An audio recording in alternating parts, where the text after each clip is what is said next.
So, ayan. So, for today is I'm gonna make my ulam. So, na-try ko na to. May gata. Okay.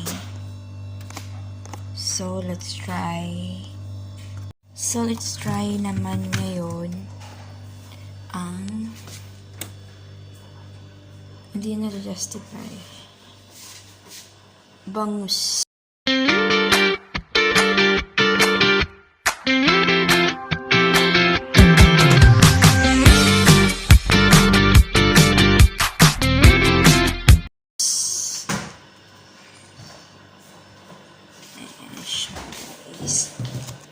So, bangus naman po.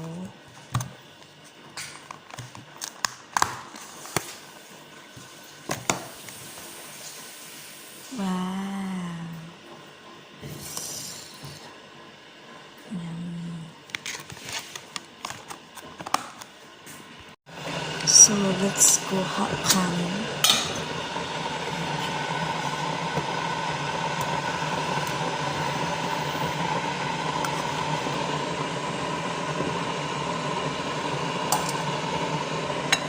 So, tama na yun.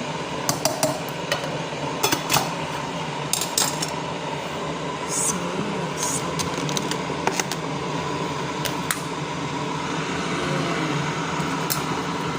ito na lang po ito.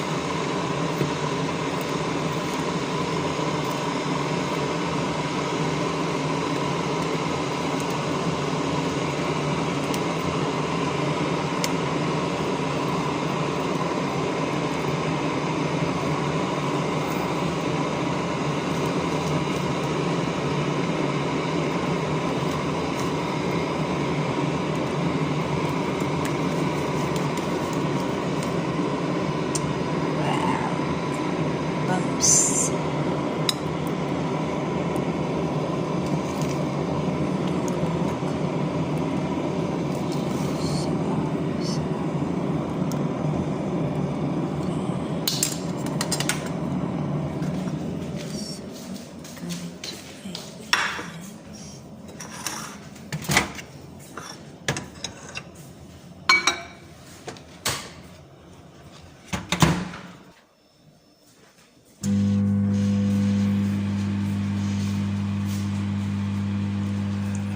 So, habang hinihintay ko siya, guys, I'm gonna prepare my chicken. So, gusto kong magkape. So, kape tayo. So, good thing, guys, kasi lahat din ng mga product minsan sa Philippines is pinapaship na nila sa iba't ibang country. So, kahit papano alam niyo yun, nakaka-taste tayo ng Pinoy food. So, hindi kasi ako nag-uubos ng ganito. Well, isa ng reason, tipid, and, konti-kontiin natin. So, that's why hinahati ko siya. So, ganyan lang siya karami. Ganyan lang siya. And, actually, if maglalagay ako ng ganito, half lang din naman yung tubig niya. So, tsaka hindi ako naglalagay, guys, ng, saging. Hindi ako naglalagay ng maglalayo kasi sa cellphone kasi nakatingin, Diyos ko Lord. Hindi ako naglalagay, guys, ng asukal. So, yan na yan siya. So, yan siya. Kasi yung pang, natin. So, ito yung, sensya niya na, gulo-gulo sa kusina. So, ayan. Hindi na ako naglalagay, guys, ng kahit anong anything. Wow, aroma pa lang. The best na talaga siya. Yan, so habang hinintay ko siya, ito siya, guys. Actually, hindi ata nag-justify ng camera ko. Pero, ayos naman siya. Na-excite lang ako mag-try. Ganun lasa. So, let's check.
Ayun guys, nakulang tayo ng kinulang yung ulam natin. So, mag-round 2 ako ngayon. Oh my God. Actually, mas prepare ko yung yung sinigang kaysa dun sa ulam ko kanina. Yung gata, which is good naman siya, pero maalat kasi yung talong. Hindi tayo masyadong pwede sa maalat. So, kanina walang sabaw. So, ito. Lalagyan ko siya ng sabaw. It's good, promise. Fresh, parang feeling ko fresh ng bangus. Parang fresh from the pan or kung saan man to galing. Ang fresh na, grabe. So, yun. Hahatiin ko na lang siya para tipid pa rin. Ayan, so, konti na lang kasi yung kanin ko. But, wala nang ulam. So, oh my God, this is it. Pansit. Masarap siya. I swear. So, kung andito kayo sa Kuwait, then gusto nyo mag-try, then yung mga hindi nakakapag-day off dyan, pwede nyo i-contact si ate. So, ayan na siya guys. As you can see. Tsaka ito yung ulam. Konti na lang naman kasi yun. Ay, puso na saging. Ulit. So, I make init ulit. Ang siya. So, guys, ulit ako ng kamay.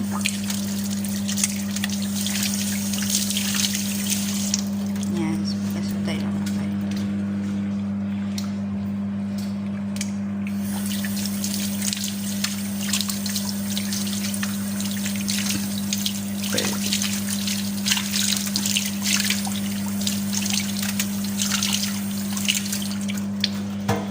Ay, so, ayun. Habang wait ko siya, muna ako ng kape.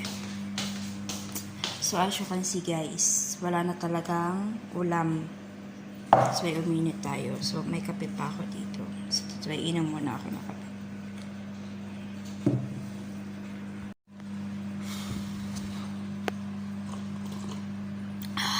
The best. Yummy.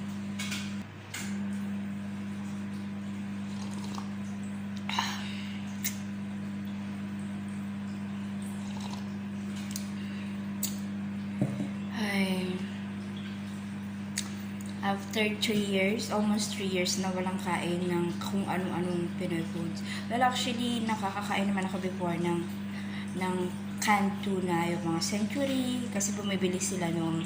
Pero sad to say, hindi na naulit yun. So, alam mo na, bibilan ka lang nila pag nasa mood sila or Ako kasi hindi ako nakakalabas, kahit pumunta sa pamilihan or sa supermarket dito, hindi ako nakakalabas. That's why, ayun, kung ano nabigay sa akin, go na lang. Tapos na siya guys. So, kukunin ko na. Oh my. So, tapos na siya. Kunin na natin. Oh, ang init. Ito siya. So, kasi kung nakikita nyo man or hindi. Ito siya. Ayan. Mainit siya. Mainit. So, kailangan natin ng base. Ayan. So, ayan. Kain na. Let's continue.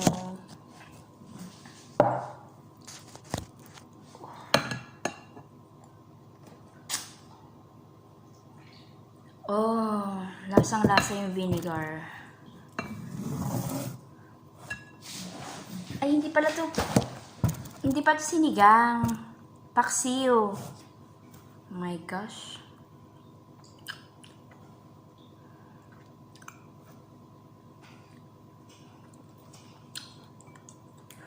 Oh, init.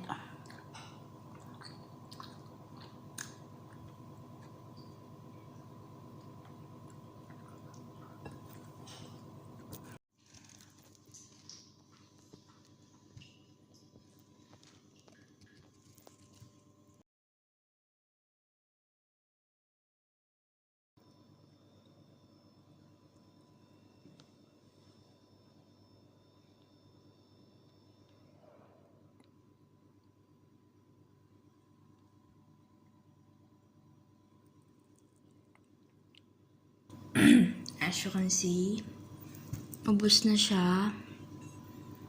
Na hindi ko na kinaya guys. Yan na lang natira. Ayan, sobrang dami niyang tinik. Pagbangus talaga, tinik is real. So as you can see guys, oh my god, dami tinik. And ubos na din ang aking. So ayun. Yan siya guys, before and after.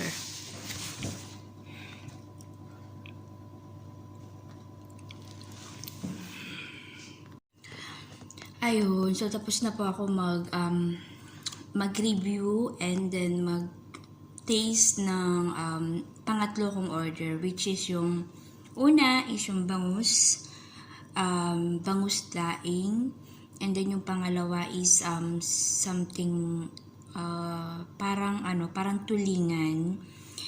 tulingan pero ano siya, may gata. Okay naman siya guys, although maalat yung talong.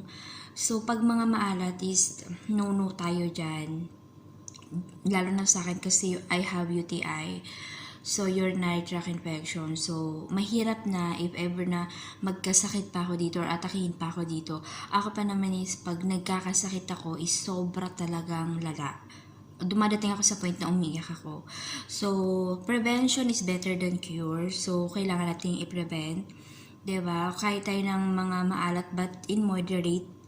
Wag yun lagi-lagi. And then, kung kumain ka ng maalat, you also have to drink lots of water. Kasi kawawa ng mga kidney natin. So, ayun. Pero okay naman siya. Ang gagawin ko na lang is hindi ko na lang kakainin yung talong, which is maalat talaga siya.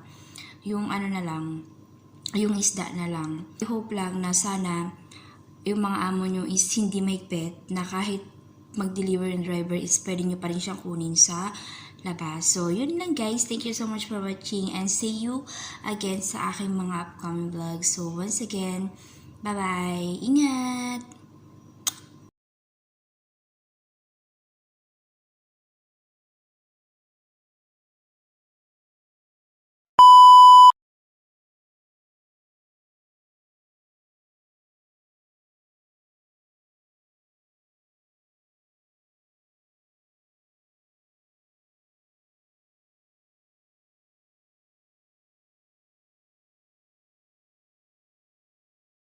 A few moments later.